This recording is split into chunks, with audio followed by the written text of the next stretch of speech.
Olá, meus alunos. Hoje eu quero conversar com vocês a respeito de respiração celular, que é um mecanismo absolutamente fantástico, apesar de alguns alunos se queixarem de que é difícil, não conseguem entender.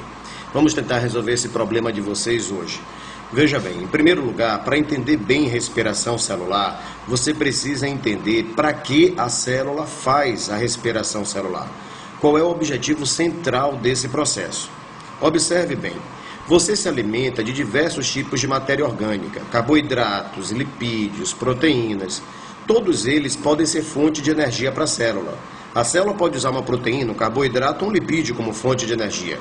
Mas imagine como seria complicado ter que lidar com essas três alternativas o tempo inteiro. Imagine que a célula vai fazer um transporte ativo de membrana. E você bem sabe que transporte ativo de membrana gasta energia. Imagine se a célula nesse momento tivesse que decidir. E agora? Eu pego energia de uma proteína, de um carboidrato ou de um lipídio para fazer esse transporte? Não dá, seria confuso. Além disso, teria que ter enzimas adaptadas a tudo isso. Enzima para extrair energia de carboidrato, enzima para extrair energia de lipídio. Não é assim. O que a célula faz então? Ela pega diferentes fontes de energia, como proteínas, como lipídios e como os carboidratos, extrai energia desses componentes e usa essa energia para produzir ATP. Então ela acaba convertendo diferentes fontes de energia em uma moeda energética só, que é o ATP. Esse é o objetivo da respiração celular. Isso equivale a você estar no aeroporto internacional, chega americano com dólar, chega o japonês com iene, chega os argentinos com peso, europeu com euro. Todo mundo chega no aeroporto, vai numa casa de câmbio e converte tudo em real. É muito mais fácil fazer negócio todo mundo com a mesma moeda. Então o objetivo da respiração celular é esse, é extrair energia de diferentes fontes e converter tudo numa moeda energética só, que é o ATP. Mas afinal, o que é o ATP? Olha essa imagem. Pessoal, o ATP é uma molécula de adenina ligada a uma ribose, ligada a 3 fosfatos. Portanto, o ATP é um nucleotídeo. Ele é um nucleotídeo de RNA. Se você, por exemplo, substituir a base nitrogenada adenina pela guanina, você vai ter um GTP. Ora, e por que o ATP é tão importante para a célula?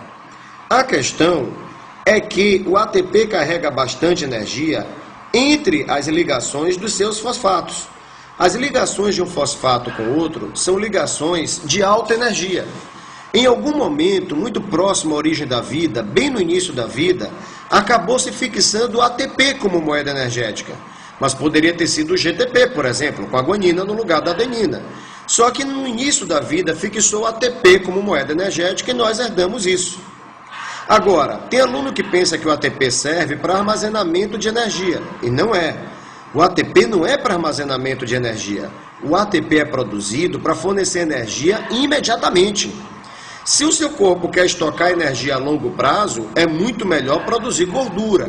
O ATP é produzido para ser usado já, para ser usado agora. E esse é o objetivo da respiração celular: extrair energia dos alimentos para produzir ATP. Tudo bem, mas como é que a respiração celular faz isso? Bom, você já viu aí que ela pode extrair energia de diferentes fontes alimentares. Mas vamos pegar a glicose como modelo, porque a glicose é a principal fonte de energia da célula.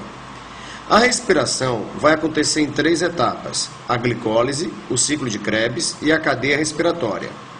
Vamos então pelo início, vamos pela glicólise. Você já aprendeu que o objetivo da respiração celular é produzir ATP, mas a glicólise produz poucos ATPs. Na verdade, no início da glicólise, não só não se produz ATP, como gastam-se 2. Então, no início, a glicólise vai consumir 2 ATPs. Mas isso não vai ser problema, porque na continuidade das reações químicas da glicólise, esses ATPs que foram perdidos no início são recuperados, porque até o final da glicose são produzidos 4 ATPs.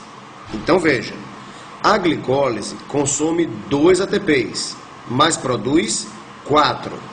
Então ela termina com um saldo positivo de 2 ATPs. 2 ATPs é muito pouco, mas a glicólise faz um trabalho importantíssimo. Entenda bem, A maior parte da energia da glicose está nos seus elétrons. Quem perde elétrons, oxida. Lembra disso da química? O que a glicólise faz é oxidar a molécula de glicose. Ela extrai elétrons ricos em energia da glicose e passa esses elétrons energizados para uma molécula chamada NAD+. Quando o NAD+, recebe esses elétrons, se converte em NADH.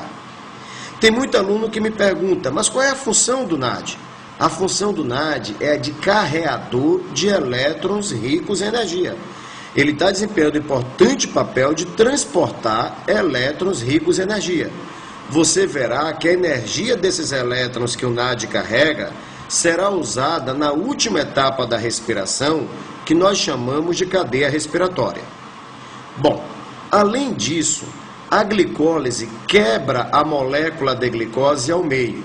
Veja, a glicose tem 6 carbonos.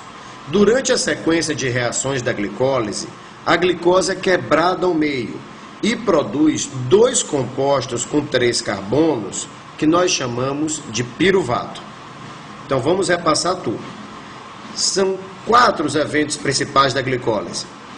Primeiro, no início ela consome 2 ATPs. Segundo importante evento da glicólise, depois ela produz 4 ATPs. Se ela consome 2 e produz 4, ela vai terminar com um saldo positivo de 2 ATPs. A glicólise oxida a glicose, ou seja, extrai elétrons ricos em energia da glicose e passa para o NAD+, que se converte em NADH.